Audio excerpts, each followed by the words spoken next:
பேரரசர் பெரும்பிடுகு முத்தரையரின் 1349வது ஆண்டு பிறந்தநாள் விழா தஞ்சையில் பாமக சார்பில் வெகு சிறப்பாக கொண்டாடப்பட்டது. இதில் பாமக மாநகர் மாவட்ட செயலாளர் சரவணன் கலந்து கொண்டு மலர்தூவி மரியாதை செலுத்தினார். முத்தரையர்களின் வரலாற்று பெருமைகளை பறைசாற்றும் வகையில் திருச்சியில் ஆவண கண்காட்சி ஒன்றை தமிழக அரசு தொடங்க வேண்டும் என அவர் கேட்டுக்கொண்டார். சிவகங்கை மாவட்டம் கல்லல் அருகே கருங்குளத்தில் கோவில் திருவிழாவை முன்னிட்டு வடமாடு மஞ்சுவிரட்டு போட்டி நடைபெற்றது. 15 காளைகள் 135 மாடுபிடி வீரர்களுடன் விறுவிறுப்பாக நடைபெற்ற இப்போட்டியை சுற்று வட்டார பகுதி மக்கள் ஆரவாரத்துடன் கண்டுகளித்தனர். மயிலாடுதுறை மாவட்டத்தில் உள்ள பல்வேறு நியாய விலை கடைகளில் பருப்பு வழங்கப்படுவதில்லை என புகார் எழுந்துள்ளது. 2 நாட்களில் வந்துவிடும், அடுத்த வாரம் வந்துவிடும் என கூறி ஊழியர்கள் அலைக்கழிப்பதாக குடும்ப அட்டைதாரர்கள் வேதனை தெரிவித்துள்ளனர்.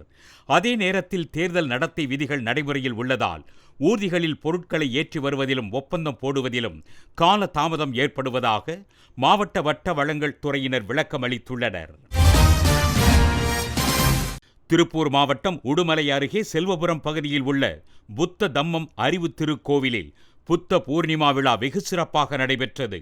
விழாவையொட்டி அமராவதி ஆற்றிலிருந்து புனித நீர் கொண்டு வரப்பட்டு கௌதம புத்தருக்கு சிறப்பு வழிபாடுகள் செய்யப்பட்டன. மேட்டுப்பாளையம் அன்னூர் முதன்மைச் சாலையில் தொடர் மழை காரணமாக தனியாருக்கு சொந்தமான மதில் சுவரின் ஒரு பகுதி இடிந்து விழுந்தது. இதில் 3 ஊர்திகள் இடிபாடுகளில் சிக்கி சேதமடைந்த நிலையில் நவீன் என்பவர் நொடிப்பொழுதில் உயிர் தப்பிய காட்சி சமூக வலைத்தளங்களில் பதிவிடப்பட்டுள்ளது. தேனி மாவட்டம் பெரியகுளம் அருகே கல்லாற்றில் காட்டாற்று வெள்ளம் ஏற்பட்டதில் சின்னூர் மலை கிராமத்தைச் சேர்ந்த 4 பேர் ஆற்றின் நடுவே சிக்கி தவித்தனர்.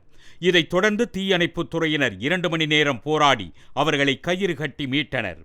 கல்லாற்றை கடப்பதற்கு சிமெண்டி பாலமும், குப்பம்பாறை ஆற்றை கடப்பதற்கு இரும்பு பாலமும் அமைத்து தர வேண்டுமென மலை கிராம மக்கள் கோரிக்கை விடுத்துள்ளனர்.